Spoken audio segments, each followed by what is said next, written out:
السلام عليكم، مرحبا بكم فيديو جديد على القناه. كنتمنى هذا الفيديو يلقاكم في احسن الاحوال وفي صحه جيده. اليوم ان شاء الله جبت لكم طريقه تحضير السفه المغربيه كتجي رائعه واقتصاديه وبسرعه كتوجد، خصوصا من واحد الطريقه اللي كنديرها اللي كتوجد دغيا. الصراحه ما كتشدش لنا الوقت. تبعوا الفيديو من الاول حتى الاخر باش تشوفوا طريقه التحضير. هنا كنحتاج السفه على حسب يعني افراد الاسره وشحال نتوما بكم في الدار. كنبسبسها هكا بالزيت ديال المائده حتى كيدخل فيها الزيت كامل. من بعد كنفورها اول تفويره. من طبيعه الحال البرمه تنكون دايره فيها الماء وخليتها كطيب. هنا من كطيب اول سر ديالها انه كنخوي على داك الماء ديالها نيت فاش كانت تفور وهي طايبه باش تتفك لينا الحبه وباش حتى تطبخ لها الطيوبيه دغيا ما كتشدش لنا الوقت. هذا من اسرار ديالها ديال الطباخات الكبار. نبسبسها هكا في الطبسيل بشويه الماء.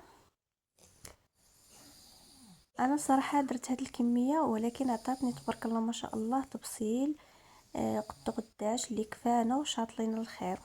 نتوما دائما ديروا على حسب الافراد ديال الاسره والكميه راه نتوما اللي غادي تحكموا فيهم. كنبسبسها هكا بيديا حتى تحل حبه على حبه. ولا لقيتها هكا يعني معجنه كنحاول نفكها بيدي باش حتى حاجه ما كطيب. صافي كنخليها هكا ونخليها تبرد وندير ليها الطفيره الاولانيه الثانيه عفوا. من كندير لها الطفيره الثانيه هذه هي الطفيره ديالنا كنبسبسها. البخار ما خلاش الكاميرا تشد مزيان. المهم كنبسبسها هكا بشي عويشق في يدينا حيت غادي تكون سخونه.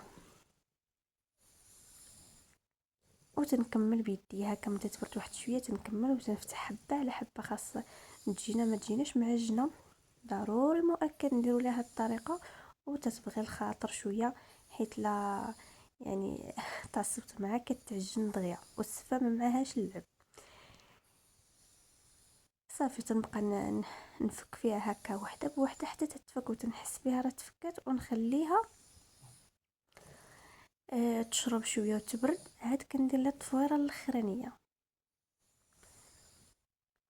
بهذه المناسبة كان نسألكم الدعاء لخوتنا اللي في الشمال وخصوصا في قصر الكبير. الله يشوف من حالهم وإن شاء الله يدوز هذه المحنة بخير وعلى خير وما يكونش حتى شي مشكل.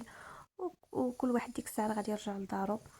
خاص غير شوية الصبر. والحمد لله على كل حال. الحمد لله على هاد الخيرات اللي جاتنا صراحة يعني كنا موحشينها. ايوا الحمد لله. صافي كنبقى نبسبسها هكا حتى تنساليها وكنخليها تبرد واحد شويه. اللي حسيت بها بقات هكا معجنه نحاول نفكها بيدي. صافي كتتفك. كنرشها بواحد شويه ديال الماء وكنخليها ترتاح واحد 10 دقائق هكا حتى تبرد. الا بغيتو ديروا فيه شويه الملح راه كديروها دابا، ما بغيتوش كتخليوها. انا درتها بدون ملحه.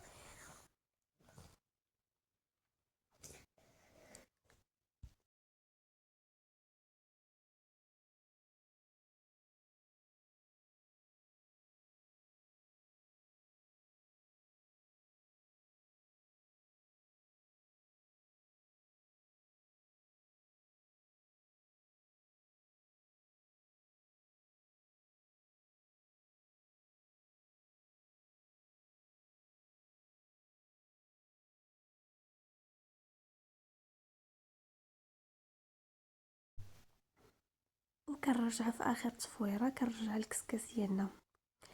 صافي كنغلق عليه على اخر تصفيره. تقدروا ديروا الزبيب يعني في هذه المرحله كنديروا في ميكا واحد شويه وكنخليوه تسلق في الماء ديالها. انا ما استعملتش الزبيب صراحه، ما كانش عندي ولكن ماشي مهم. صافي من كانت تفور الفوره الثانيه كنجي هذه هي التفويره الاخرانيه. صافي نبدا نوجد يعني هذه الا كانتو يعني كانوا عندكم الضيافين حتى قدمتو الطبق الاولاني عاد كنقدموا الطبق ديال السفه. ديك الساعات نوجدوها باش تبقى سخونه. هي السفه ضروري تكال سخونه ماشي بارده. كناخد نضيف عليها واحد الطريف ديال الزبده حيوانيه والسكر، وكنبقى نشرب هكا، نخلط السفه ديالنا باش تدخلها كامله الزبده والسكر.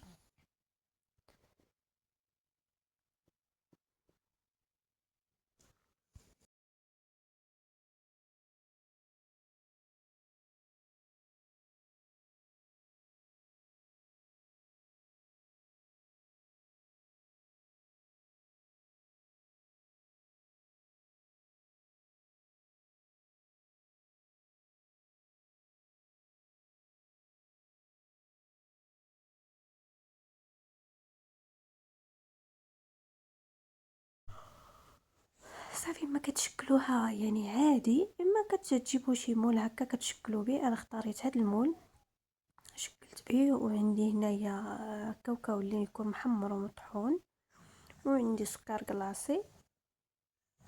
كاوكاو طحنته مع شويه ديال سميتو القرفه باش تعطي فيه ديك البنه، وحتى اللون كيولي فيه واحد اللون زوين.